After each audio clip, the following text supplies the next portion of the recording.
Hey, welcome to another lit video. Today we will be putting the baking soda method for photo engraving to the test.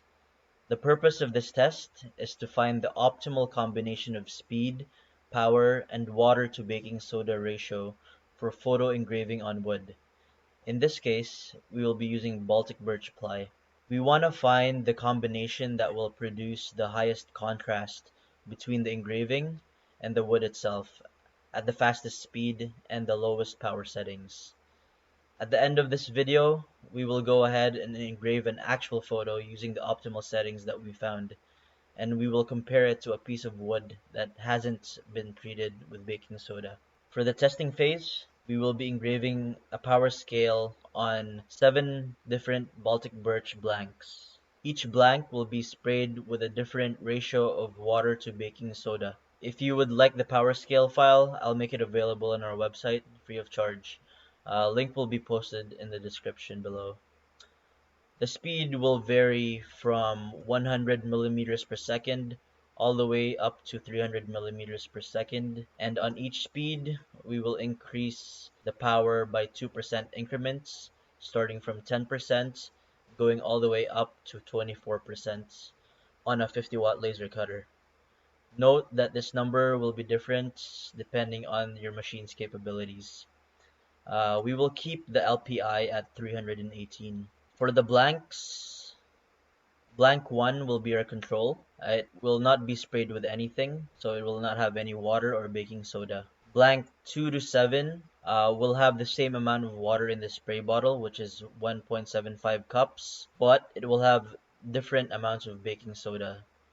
Blank 2 will have 0 tablespoons of baking soda. Blank 3 will have 1/3 of a tablespoon of baking soda. 4 will have 1 tablespoon. 5 will have 2 tablespoons. 6 will have 3. And 7 will have 4 tablespoons. First thing we must do is cut the blanks out without the power scale on them. I'll make them 6 by 8 inches, just big enough to fit the power scale inside it.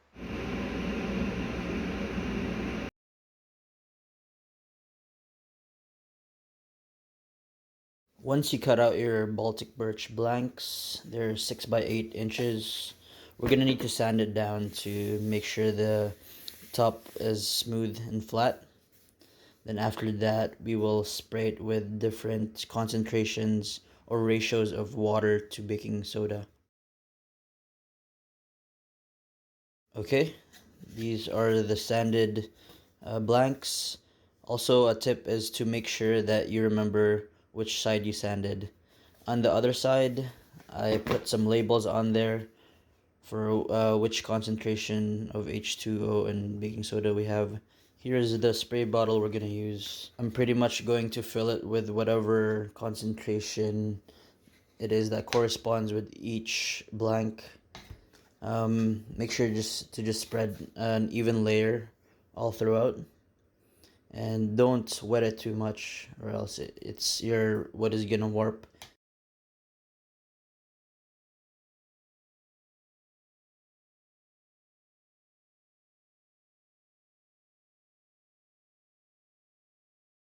Okay, after we put the baking soda and water mixture on, we'll just wait for it to dry around 24 hours, let's say, until it's completely dry, and we'll continue on with our testing after that. 24 hours later.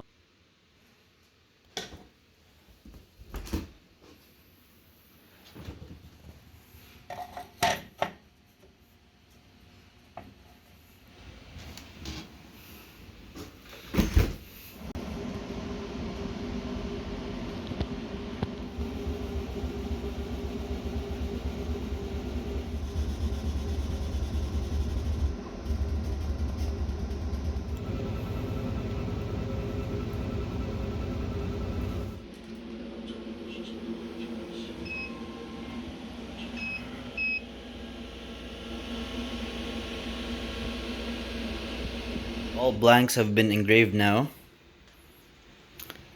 So we have our control here, and as we move along to the right, we add more and more baking soda until we get to the very end, which is 4 tablespoons of baking soda. We will look through all of these circles and choose the fastest possible speed with the lowest possible power that will get us a proper photo engraving.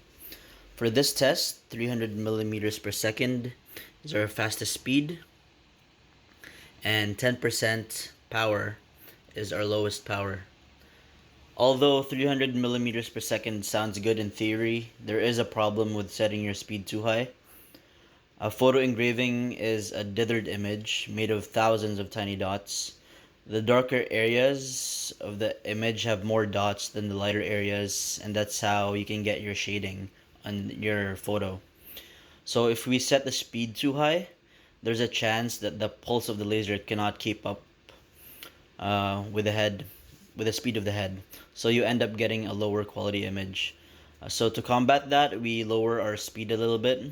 For my laser cutter, I find that around 250 millimeters per second is the fastest speed I can set without losing image quality. So we will look for the best quality engraving from 250 millimeters per second and below. As you can also see, if we go higher in power, although we get a darker engraving, we start to get charring around it, and it also becomes too deep.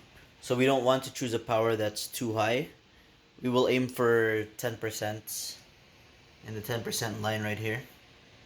Now we look at our results here and compare the first 4 circles in the 10% row. 1, 2, 3, 4, up to 250 millimeters per second for each blank.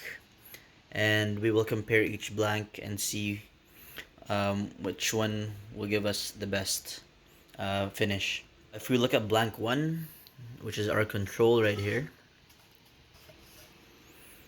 you can see that it doesn't produce a dark engraving at all. On the other hand, if we look at our blank with the 4 tablespoons of baking soda, it produces a very nice and dark engraving. But the problem is with too much baking soda, the wood actually warps and discolors a little bit, I find. It's also hard to spray water with too much baking soda on it. So we will eliminate this one, and which is the 4 tablespoons, and we'll also eliminate our control. Blank number 2, which is 0 tablespoons of baking soda, is pretty much identical to our control, so we will also eliminate that one. The darkest engraving that produce the best quality is these 2 tablespoons or 3 tablespoons. If you look at the first 4 here, it produces really nice contrast between the wood and the engraving itself. So we will delete that as well, and we are left with these 2. If we compare 5 and 6 together, you can tell that 6 definitely has a darker and more even tone to it, and also more contrast, although the wood has slightly more discoloration on it. Another problem with blank 6 is that it's quite difficult to spray water with 3 tablespoons of baking soda. It was significantly easier to spray on blank 5, which only had 2 tablespoons of baking soda. But weighing all the pros and cons together, I believe that the best combination for photo engraving is still blank number 6, which is 1 and 3/4 cup of water to 3 tablespoons of baking soda at 10% power and 200 millimeters per second speed. Although it was hard to spray and the wood had slightly more discoloration after adding the baking soda, the effects are negligible, and it produces a very, very nice contrast between the engraving and the wood, which is essential for proper photo engraving. So for the last part of this video, we will get 2 blanks. The first blank will be plain Baltic birch, nothing sprayed or added on it. And second blank, we will spray it with a water baking soda mixture with this ratio. 1.75 cups water to 3 tablespoons of baking soda. We will set the speed to 200 millimeters per second and the power to 10%. And we will compare the 2 results. Before we get started on the second part of this video, I just wanted to show you guys a side-by-side comparison between our control and blank 6, which is the blank that we chose to use. If we go here at 200 millimeters per second at 10% power and compare it side by side, there's a significant difference in terms of contrast. So the baking soda method definitely works. Okay, let's get on with the second part of the video. Okay, we have our image loaded into Lightburn. This is the one that we're going to use. We are setting it to 200 millimeters per second, and max power and min power should be equal at 10%, and pass through should be on. Go ahead and send it to the laser cutter, and we will see the results after.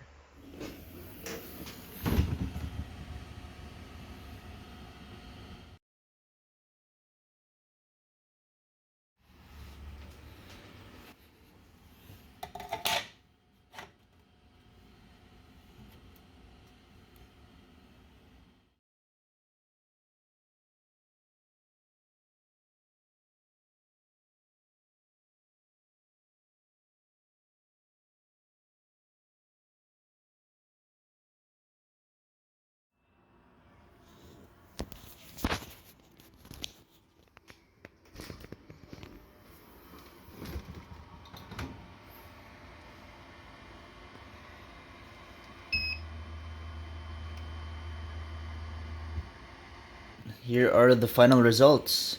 Huge difference between the two engravings. They were both ran at the exact same speed and power settings of 200 millimeters per second and 10% power with a 50-watt laser, and both the same piece of wood, Baltic birch ply. This one was our control right here, and we didn't add anything to it. And this one was sprayed with a mixture of 1 3/4 cup of water to 3 tablespoons of baking soda.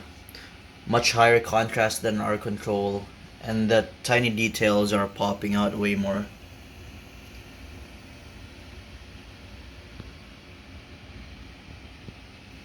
So I can conclude that this method is definitely worth a try. You just have to make sure that you let it dry completely after you spray on your mixture. Try it out yourself at home and let me know how yours turns out on the comments down below.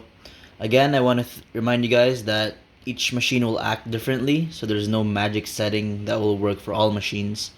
Try to create your own power scale and find the setting that's right for you. Okay, again, thank you guys for watching. If you haven't already, go ahead and subscribe to our channel and hit the notification bell to get notified when we release new videos.